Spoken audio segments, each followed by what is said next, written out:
ഓം പൂർണ്ണമദ പൂർണ്ണമിദം പൂർണ്ണാത് പൂർണ്ണമുദച്യത്തെ പൂർണ്ണസ്യ പൂർണ്ണമാദായ പൂർണ്ണമേവാവശിഷ്യത്തെ. ഓം ശാന്തി ശാന്തി ശാന്തി. സർവേഭ്യോ നമഃ. നൂതനാം ഏകാം സംസ്കൃതകക്ഷ്യാം പ്രതി സർവേഭ്യഃ സ്വാഗതം ച. നമ്മുടെ രാഷ്ട്രം ഭാരതം ഇന്ന് ജനാധിപത്യ സമ്പ്രദായത്തിലാണ് മുന്നോട്ടു പോകുന്നത്. ജനാധിപത്യ രീതിയിൽ തെരഞ്ഞെടുക്കപ്പെട്ട ഒരു സർക്കാരാണ് നമ്മളെ ഭരിച്ചുകൊണ്ടിരിക്കുന്നത്. എന്നാൽ നമ്മുടെ ഭാരതം സ്വാതന്ത്ര്യപ്രാപ്തിക്ക് മുൻപ് ബ്രിട്ടീഷുകാരുടെ അധീനതയിലും അതിനു മുൻപ് പല സാമ്രാജ്യത്വ ശക്തികളാലുമാണ് ഭരിക്കപ്പെട്ടുകൊണ്ടിരുന്നത്. ഒട്ടേറെ സാമ്രാജ്യങ്ങൾ, ചെറു രാജ്യങ്ങൾ, നാട്ടുരാജാക്കന്മാർ ഒക്കെയായിട്ടായിരുന്നു ഈ ഭാരതം നിലനിന്നിരുന്നത്. ചരിത്രം പരിശോധിക്കുമ്പോൾ അല്ലെങ്കിൽ ചരിത്രം പഠിക്കുമ്പോൾ നമുക്ക് അതെല്ലാം മനസ്സിലാക്കാൻ സാധിക്കും. മഗധ സാമ്രാജ്യം, മൗര്യ സാമ്രാജ്യം, ശതവാഹനന്മാരുടെ, ഗുപ്തന്മാരുടെ, ചോളന്മാരുടെ, അതുപോലെ വിജയനഗര സാമ്രാജ്യം, മുഗൾ സാമ്രാജ്യം, അങ്ങനെ ഒട്ടേറെ സാമ്രാജ്യത്വ ശക്തികൾ നമ്മെ ഭരിച്ചിട്ടുണ്ട്. അതിനുശേഷം പോർച്ചുഗീസുകാരുടെയും ബ്രിട്ടീഷുകാരുടെയും ഒക്കെ ഒരു കൊളോണിയൽ വ്യവസ്ഥിതിയിൽ നമ്മൾ കുറേ കാലം ഭരിക്കപ്പെട്ടു. ഏറ്റവും ഒടുവിൽ സ്വാതന്ത്ര്യം ലഭിച്ച് ഒരു ജനാധിപത്യ സമ്പ്രദായത്തിലേക്ക് നമ്മൾ എത്തിച്ചേർന്നു. ഇത്തരത്തിൽ മുൻകാലങ്ങളിൽ നമ്മെ ഭരിച്ചു പോന്ന ആ സാമ്രാജ്യത്വ ശക്തികളിൽ ഒട്ടേറെ പ്രഗത്ഭരുണ്ടായിരുന്നു. നമുക്ക് അവരെക്കുറിച്ചൊക്കെ ചരിത്ര പുസ്തകങ്ങളിൽ നിന്നും അതുപോലെ പല കഥകളിൽ നിന്നുമൊക്കെ അറിയാൻ സാധിച്ചിട്ടുണ്ട്. ഈ സാമ്രാജ്യത്വ ശക്തികളിലെ രാജാക്കന്മാർ പലരും പ്രഗത്ഭരായിരുന്നു, അല്ലെങ്കിൽ അവരുടെ ഭരണം അവിടവിടങ്ങളിൽ മികവുറ്റതായിരുന്നു. അതിനവരെ സഹായിച്ചിരുന്നത് അവരുടെ മന്ത്രിമാരിൽ അല്ലെങ്കിൽ അവരുടെ സദസ്സുകളിലെ പ്രഗത്ഭരായിരുന്നു. അവരുടെ ഉപദേശകരും മന്ത്രിമാരുമൊക്കെ ആയിട്ടുള്ളവരായിരുന്നു അവരെ അത്തരത്തിൽ പ്രാഗൽഭ്യം നേടാൻ സഹായിച്ചിട്ടുള്ളത്. ചില രാജാക്കന്മാർ സ്വയമേവ പ്രഗത്ഭർ തന്നെയായിരുന്നു, രാജതന്ത്രജ്ഞർ തന്നെയായിരുന്നു. ഇവിടെ മൗര്യ സാമ്രാജ്യം എന്നൊരു സാമ്രാജ്യത്തിൻ്റെ കീഴിലാണ് ഭാരതത്തിൻ്റെ സുവർണ കാലഘട്ടം എന്നറിയപ്പെടുന്നത്. ചരിത്രം രേഖപ്പെടുത്തുന്നത് ആ കാലഘട്ടത്തെയാണ്. ചന്ദ്രഗുപ്ത മൗര്യൻ മുതലായവരുടെ ഭരണത്തിൻ കീഴിൽ മൗര്യ സാമ്രാജ്യം വളരെ വിപുലമായിരുന്നു. ഭാരതത്തിൻ്റെ ഒട്ടേറെ ഭാഗവും ആ സാമ്രാജ്യത്തിൻ കീഴിൽ ഉൾപ്പെട്ടിരുന്നു. ഈ മൗര്യ സാമ്രാജ്യത്തിൻ്റെ ഈ പ്രൗഢിക്ക് പിന്നിൽ, അല്ലെങ്കിൽ ഈ മൗര്യ സാമ്രാജ്യത്തെ അത്തരത്തിൽ കെട്ടിപ്പടുക്കുന്നതിൽ മുഖ്യമായ പങ്ക് വഹിച്ച ഒരു വ്യക്തിയുണ്ടായിരുന്നു. ചന്ദ്രഗുപ്ത മൗര്യൻ്റെ പ്രധാനമന്ത്രിയൊക്കെയായി സേവനമനുഷ്ഠിച്ച ഒരു ബുദ്ധിശാലിയായ ഒരു വ്യക്തി, ചാണക്യൻ. അദ്ദേഹത്തിൻ്റെ കീഴിലായിരുന്നു മൗര്യ സാമ്രാജ്യം കെട്ടിപ്പടുക്കപ്പെട്ടത് എന്ന് തന്നെ വേണമെങ്കിൽ പറയാം. ഈ ചാണക്യൻ ആ ബുദ്ധിശാലിയായിരുന്നു, തന്ത്രശാലിയായിരുന്നു. രാഷ്ട്രതന്ത്രത്തിലും അതുപോലെ സാമ്പത്തിക ശാസ്ത്രത്തിലുമൊക്കെ അദ്ദേഹം നിപുണനായിരുന്നു. ചാണക്യൻ്റെ അർത്ഥശാസ്ത്രം എന്നൊരു ഗ്രന്ഥം മതി അദ്ദേഹത്തിൻ്റെ ആ പ്രാഗൽഭ്യം, അല്ലെങ്കിൽ അദ്ദേഹത്തിൻ്റെ ആ ബുദ്ധിവൈഭവത്തെ, അദ്ദേഹത്തിൻ്റെ ആ ദീർഘദർശനത്തെ നമുക്ക് മനസ്സിലാക്കാൻ. ചാണക്യ നീതി, ചാണക്യവാക്യങ്ങൾ, വചനങ്ങൾ എന്നൊക്കെ നമ്മൾ പലയിടത്തും കണ്ടിട്ടുണ്ട്, പല വാക്യങ്ങളായിട്ട്. ഇതെല്ലാം തന്നെ നമുക്ക് നമ്മുടെ രാജ്യത്തെ മുന്നോട്ട് കൊണ്ടുപോകുന്നതിന്, ഭരണ സംവിധാനത്തിൽ പ്രാവർത്തികമാക്കുന്നതിനൊക്കെ സഹായകമാകുന്നവയുമാണ്. ചിലതൊക്കെ ഈ കാലഘട്ടത്തിലും പ്രായോഗികമാക്കാൻ സാധിക്കുന്നവയുമാണ്. ചാണക്യൻ്റെ തന്ത്രങ്ങളിൽ പലതും ഇപ്പോഴും അതിൻ്റെ ആനുകാലിക പ്രസക്തി വഹിക്കുന്നവയാണ്. അത്തരത്തിൽ ദീർഘദർശിയായ, ദീർഘദർശനത്തോടെ മൗര്യ സാമ്രാജ്യത്തെ മുന്നോട്ട് കൊണ്ടുപോയ ആ ചാണക്യനെ കുറിച്ചാണ് നമ്മൾ ഇന്നത്തെ ക്ലാസ്സിൽ പരിചയപ്പെടുന്നത്. ആ ചാണക്യൻ്റെ ജീവിതത്തിലെ ഔദ്യോഗികവും സ്വകാര്യവുമായ ജീവിതത്തിൽ അദ്ദേഹം പുലർത്തിപ്പോന്ന കണിശതയെ, കൃത്യതയെ, അദ്ദേഹത്തിൻ്റെ അർപ്പണബോധത്തെ ഒക്കെ സൂചിപ്പിക്കുന്ന ഒരു സംഭവമാണ് ഇന്നത്തെ ക്ലാസ്സിൽ നമ്മൾ പഠിക്കുന്നത്. നിങ്ങളുടെ പാഠപുസ്തകത്തിലെ 5ാമത്തെ പാഠത്തിലാണ് ഈ സംഭവകഥ വിവരിക്കുന്നത്. അപ്പോൾ നമുക്ക് ആ പുതിയ പാഠത്തെ ഒന്ന് പരിചയപ്പെടാം. എല്ലാവരും പാഠപുസ്തകത്തിലെ 26ാമത്തെ പേജ് തുറക്കുക. പഞ്ചമഹാപാഠഃ നീതിബോധഃ. പാഠഭാഗം പഠാമി. സർവേ പശ്യന്തു. കശ്ചിത് ചീനസഞ്ചാരി പാടലീപുത്രം ആഗച്ഛത്. ചന്ദ്രഗുപ്തഃ തദാനീം തത്ര രാജാ ആസീത്. സഞ്ചാരി തേന സഹ മിലിതവാൻ. മഹാരാജ, ഭവതഃ വിജയകഥാ വിദേശേഷ്വപി പ്രസൃതാ വർത്തത്തെ. വിജയരഹസ്യം ജ്ഞാതുമിച്ഛാമി. ന തഥാ കിമപി രഹസ്യം. മഹാമന്ത്രി ചാണക്യ ഏവ സാമ്രാജ്യസ്യ അസ്യ ശില്പി.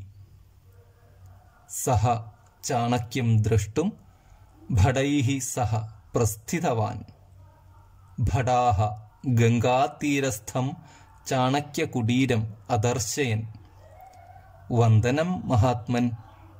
ചീനസഞ്ചാരി ഏഷ ഭവന്തം ദ്രഷ്ടുമാഗതഃ.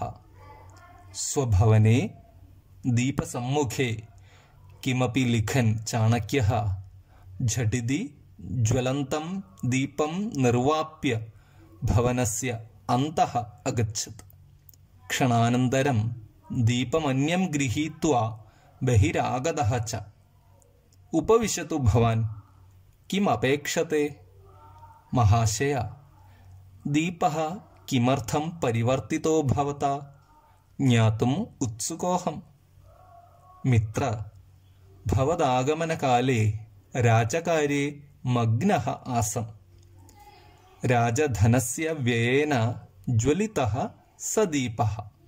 ഭവതാ സഹ മേളനം മേ വ്യക്തിഗതം കാര്യം. ഏഷ ദീപസ്തു മമ വ്യയേന ജ്വാലിതഃ. കദാപി രാജധനസ്യ ദുരുപയോഗം ന കരോമി. ചാണക്യസ്യ നീതിബോധം വിജ്ഞായ സഞ്ചാരി തസ്യ പുരതഃ നമ്രശിരസ്കഃ അഭവത്. ഒന്നുകൂടി വായിക്കാം, ശ്രദ്ധിക്കുക. കശ്ചിത് ചീനസഞ്ചാരി പാടലീപുത്രം ആഗച്ഛത്. ചന്ദ്രഗുപ്തഃ തദാനീം തത്ര രാജാ ആസീത്. സഞ്ചാരി തേന സഹ മിലിതവാൻ. മഹാരാജ, ഭവതഃ വിജയകഥാ വിദേശേഷ്വപി പ്രസൃതാ വർത്തത്തെ. വിജയരഹസ്യം ജ്ഞാതുമിച്ഛാമി. ന തഥാ കിമപി രഹസ്യം. മഹാമന്ത്രി ചാണക്യ ഏവ സാമ്രാജ്യസ്യ അസ്യ ശില്പി. സഹ ചാണക്യം ദ്രഷ്ടും ഭടൈഃ സഹ പ്രസ്ഥിതവാൻ. ഭടാഃ ഗംഗാതീരസ്ഥം ചാണക്യകുടീരം അദർശയൻ.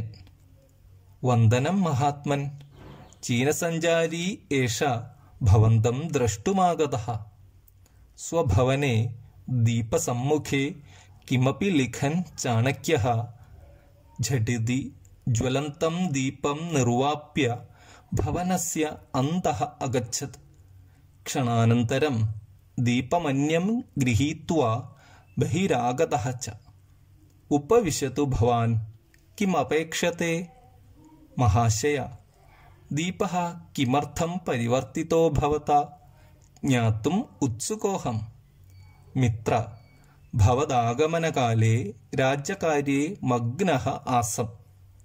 രാജധനസ്യ വ്യയേന ജ്വലിതഃ സ ദീപഃ. ഭവതാ സഹ മേളനം മേ വ്യക്തിഗതം കാര്യം. ഏഷ ദീപസ്തു മമ വ്യയേന ജ്വാലിതഃ. കദാപി രാജധനസ്യ ദുരുപയോഗം ന കരോമി. ചാണക്യസ്യ നീതിബോധം വിജ്ഞായ സഞ്ചാരി തസ്യ പുരതഃ നമ്രശിരസ്കഃ അഭവത്.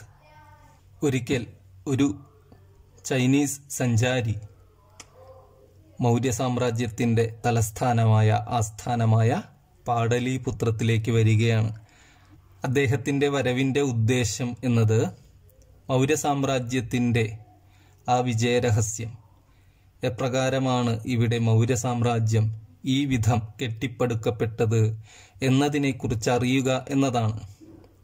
അദ്ദേഹം അങ്ങനെ ചന്ദ്രഗുപ്തൻ്റെ കൊട്ടാരത്തിലേക്ക് എത്തുകയാണ്. തൻ്റെ വരവിൻ്റെ ഉദ്ദേശം ആ സഞ്ചാരി ചന്ദ്രഗുപ്തനെ അറിയിക്കുന്നു. അപ്പോൾ ചന്ദ്രഗുപ്തൻ പറയുകയാണ്, ചാണക്യനാണ് ഈ സാമ്രാജ്യത്തിൻ്റെ ശില്പി, ഇതെൻ്റെ കഴിവൊന്നുമല്ല, എല്ലാം ചാണക്യൻ്റെ മിടുക്കാണ് എന്ന് പറയുകയാണ്.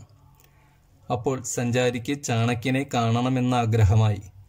അങ്ങനെ ഭടന്മാരുടെ കൂടെ ഗംഗാതീരത്തുള്ള ചാണക്യൻ്റെ കുടിലിലേക്ക് അല്ലെങ്കിൽ ഭവനത്തിലേക്ക് പോവുകയാണവർ. അവിടെ ചെന്ന് ചാണക്യനോട് ഭടന്മാർ പറഞ്ഞു, ഒരു ചൈനീസ് സഞ്ചാരി വന്നിട്ടുണ്ട് അങ്ങയെ കാണാൻ എന്ന്.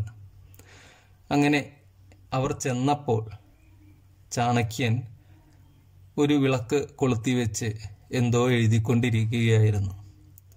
ഭടന്മാർ വരികയും ഇത്തരത്തിൽ ആവശ്യം പറയുകയും ചെയ്തപ്പോൾ അദ്ദേഹം പെട്ടെന്ന് തന്നെ ആ ജ്വലിക്കുന്ന ദീപം കെടുത്തിക്കൊണ്ട് അകത്തേക്ക് പോയി, വീടിനകത്തേക്ക് പോയി. കുറച്ച് സമയത്തിനകം മറ്റൊരു ദീപവും എടുത്ത് മറ്റൊരു വിളക്കും എടുത്ത് തിരിച്ചു വന്നു. ചൈനീസ് സഞ്ചാരിയോട് ചോദിച്ചു, എന്താണ് ആവശ്യം എന്ന്. അപ്പോൾ ചൈനീസ് സഞ്ചാരി തൻ്റെ ആഗമനോദ്ദേശം പറയുന്നതിന് പകരം അദ്ദേഹത്തോട് അപ്പോൾ കണ്ട ആ സംഭവത്തെക്കുറിച്ചൊന്ന് ചോദിച്ചു. എന്താണത്? എന്തിനാണ് അങ്ങ് ഇവിടെ കത്തിക്കൊണ്ടിരുന്ന ആ വിളക്ക് കെടുത്തി മറ്റൊരു വിളക്ക് കൊണ്ടുവന്നത് എന്ന്. അതിന് മറുപടിയായി ചാണക്യൻ പറഞ്ഞത്, അങ്ങ് വരുന്ന സമയം ഞാൻ ഒരു രാജകാര്യത്തിൽ, അതായത് രാജാവ് എന്നെ ഏൽപ്പിച്ച ഒരു കാര്യം ചെയ്തുകൊണ്ടിരിക്കുകയായിരുന്നു. ആ രാജകാര്യത്തിനായി രാജധനം കൊണ്ടുള്ള വിളക്കാണ് ഞാൻ ഉപയോഗിച്ചിരുന്നത്. എന്നാൽ അങ്ങയുടെ ഉദ്ദേശ്യം എന്നെ കാണുക എന്നതാണ്. ആവശ്യം അങ്ങനെയാണ് ഭടന്മാർ അറിയിച്ചത്. അപ്പോൾ നമ്മുടെ ഈ മേളനം, കൂടിക്കാഴ്ച വ്യക്തിഗതം മാത്രമാണ്.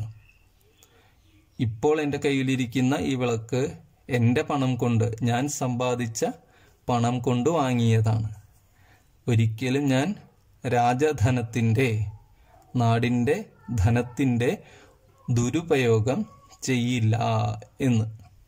ഇത് കേട്ടപ്പോൾ ചാണക്യൻ്റെ ആ നീതിബോധത്തെ, ആ അർപ്പണബോധത്തെ തൻ്റെ ജീവിതത്തിൽ, ഔദ്യോഗിക ജീവിതത്തിലായാലും സ്വകാര്യ ജീവിതത്തിലായാലും ചാണക്യൻ പുലർത്തിപ്പോന്ന ആ കണിശതയെ മനസ്സിലാക്കിക്കൊണ്ട് ആ ചൈനീസ് സഞ്ചാരി അദ്ദേഹത്തിൻ്റെ മുന്നിൽ തലകുനിച്ചു. എന്നുവെച്ചാൽ ബഹുമാനത്തോടെ അദ്ദേഹത്തെ വന്ദിച്ചു എന്നർത്ഥം. നമുക്ക് ഇനി പാഠഭാഗം ഒന്നുകൂടി വായിച്ച് ഓരോ പദവും അർത്ഥസഹിതം ഒന്ന് പരിചയപ്പെടാം. ശ്രദ്ധിക്കുക. കശ്ചിത് ചീനസഞ്ചാരി. കശ്ചിത് ഒരു, ഏതോ ഒരു ചീനസഞ്ചാരി, ചൈനീസ് സഞ്ചാരി. പാടലീപുത്രം ആഗച്ഛത്. പാടലീപുത്രം നാമ മൗര്യസാമ്രാജ്യസ്യ ആസ്ഥാനം, രാജധാനി ഇതി വക്തും ശക്നുമഃ. തത്ര ആഗച്ഛത് വന്നു ചേർന്നു. ചന്ദ്രഗുപ്തഃ, ചന്ദ്രഗുപ്തൻ എന്ന ഒരു രാജാവാണ്. തദാനീം അക്കാലത്ത്. തത്ര രാജാ ആസിത്. തത്ര നാമ പാടലീപുത്രേ, രാജാ ആസിത് രാജാവായിരുന്നത്. സഞ്ചാരി, ആ സഞ്ചാരി. തേന സഹ, തേന അദ്ദേഹത്താൽ, അദ്ദേഹത്താൽ എന്ന് പറഞ്ഞാൽ ആ രാജാവുമായി. രാജ്ഞാസഹ മിലിതവാൻ, അദ്ദേഹവുമായി കൂടിക്കാഴ്ച നടത്തി. മഹാരാജ, ആ ചീനസഞ്ചാരി പറയുകയാണ്, മഹാരാജ അല്ലയോ മഹാരാജാവേ. ഭവതഃ വിജയകഥ. ഭവതഃ അങ്ങയുടെ വിജയകഥ, വിജയകഥ അങ്ങയുടെ ഈ സാമ്രാജ്യത്തിൻ്റെ പ്രസക്തി വിദേശേഷ്വപി വിദേശേഷു അപി വിദേശങ്ങളിൽ പോലും പ്രസൃത വ്യാപൃത പ്രസരിച്ചുകൊണ്ടിരിക്കുന്നു, വർത്തത്തെ വർത്തിക്കുന്നു. അങ്ങയുടെ ഈ വിജയകഥ വിദേശങ്ങളിൽ പോലും പ്രചരിച്ചുകൊണ്ടിരിക്കുകയാണ്. വിജയരഹസ്യം, ഈ വിജയത്തിന്റെ രഹസ്യം ജ്ഞാതും ഇച്ഛാമി, ജ്ഞാതും ഇച്ഛാമി, ജ്ഞാതും അറിയുവാൻ, ഇച്ഛാമി ഞാൻ ആഗ്രഹിക്കുന്നു. അപ്പോൾ രാജാവ് മറുപടി പറയുകയാണ്. രാജ പ്രതിവദതി ന തഥാ കിമപി രഹസ്യം, ന തഥാ, ന തഥാ അപ്രകാരമൊന്നുമില്ല, എന്തില്ല, കിമപി രഹസ്യം ഒരു രഹസ്യവും, ന തഥാ കിമപി രഹസ്യം. മഹാമന്ത്രി ചാണക്യഃ ഏവ, മഹാമന്ത്രിയായ ചാണക്യൻ മാത്രമാണ് സാമ്രാജ്യസ്യ, സാമ്രാജ്യസ്യ അസ്യ, ഈ സാമ്രാജ്യത്തിൻ്റെ ശില്പി. ഈ സാമ്രാജ്യം ഈ വിധം കെട്ടിപ്പടുക്കുന്നതിൽ മുഖ്യമായ പങ്ക് വഹിച്ചിട്ടുള്ള വ്യക്തിയാണ് ചാണക്യൻ. അദ്ദേഹം എൻ്റെ മഹാമന്ത്രിയാണ്. സഹ അയാൾ എന്ന് വെച്ചാൽ സഹ ചീനസഞ്ചാരി ചാണക്യം ദ്രഷ്ടും, ചാണക്യനെ ദ്രഷ്ടും കാണുവാൻ, ഭടൈഹി സഹ ഭടന്മാരോടൊപ്പം, സഹ ഒപ്പം കൂടെ, പ്രസ്ഥിതവാൻ പുറപ്പെട്ടു. ഭടാഹ ആ ഭടന്മാർ ഗംഗാതീരസ്ഥം ചാണക്യ കുടീരം, ഗംഗാതീരസ്ഥം ഗംഗാതീരത്തുള്ള ചാണക്യ കുടീരം, ചാണക്യന്റെ ഭവനം അദർശയൻ കാണിച്ചു കൊടുത്തു. അവർ ചാണക്യന്റെ ഭവനത്തിലേക്ക് എത്തി. അങ്ങനെ ഭടന്മാർ ചാണക്യനെ വന്ദിക്കുകയാണ്. വന്ദനം മഹാത്മൻ, നമസ്കാരം മഹാത്മൻ, മഹാനുഭാവ. ചീനസഞ്ചാരി ഏഷഃ, ഈ ചൈനീസ് സഞ്ചാരി ഭവന്തം അങ്ങയെ ദ്രഷ്ടും ആഗതഃ, ദ്രഷ്ടുമാഗതഃ ദ്രഷ്ടും കാണുവാൻ, ആഗതഃ വന്നതാണ്, വന്നിട്ടുള്ള ആളാണ്. സ്വഭവനെ അപ്പോൾ സ്വന്തം ഭവനത്തിൽ, സ്വന്തം വീട്ടിൽ, ദീപസമ്മുഖേ ഒരു വിളക്കിന് മുന്നിലായി, കിമബി എന്തോ ഒരു, ലിഖൻ ചാണക്യ എന്തോ ഒന്ന് എഴുതിക്കൊണ്ടിരിക്കുകയായിരുന്ന ചാണക്യ ചാണക്യൻ, ഝടിതി പെട്ടെന്ന്, ജ്വലന്തം ദീപം ജ്വലിച്ചുകൊണ്ടിരുന്ന ആ വിളക്കിനെ നിർവാപ്യ കെടുത്തിയിട്ട്, ഭവനസ്യ അന്തഃ വീടിൻ്റെ, ഗൃഹസ്യ അന്തഃ ഉള്ളിലേക്ക്, അഗച്ഛത് പോയി.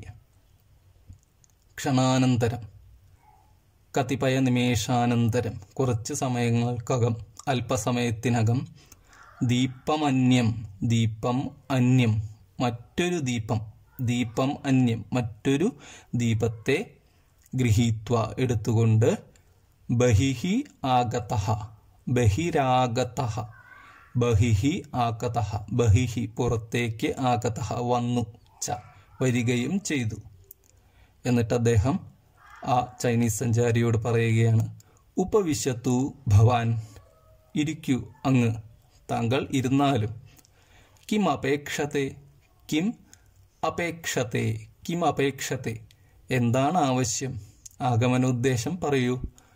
അപ്പോൾ ചൈനീസ് സഞ്ചാരി പറയുന്നു, മഹാശയ അല്ലയോ മഹാനുഭാവ, ദീപഃ വിളക്ക്, കിമർത്ഥം എന്തുകൊണ്ടാണ് അല്ലെങ്കിൽ എന്തിനു വേണ്ടിയാണ്, പരിവർത്തിതഃ ഭവത, പരിവർത്തിതോ ഭവത പരിവർത്തനം ചെയ്തത് അങ്ങയാൽ എന്തുകൊണ്ടാണ് ഈ വിളക്ക് മാറ്റിയത്, ജ്ഞാതും അറിയുവാൻ, ഉത്സുകോഹം ഉത്സുകഃ അഹം, ഉത്സുകഃ തൽപരഃ അഹം ഞാൻ, അതറിയുവാൻ ഞാൻ താൽപ്പര്യപ്പെടുന്നു എന്നറിയിക്കുകയാണ്.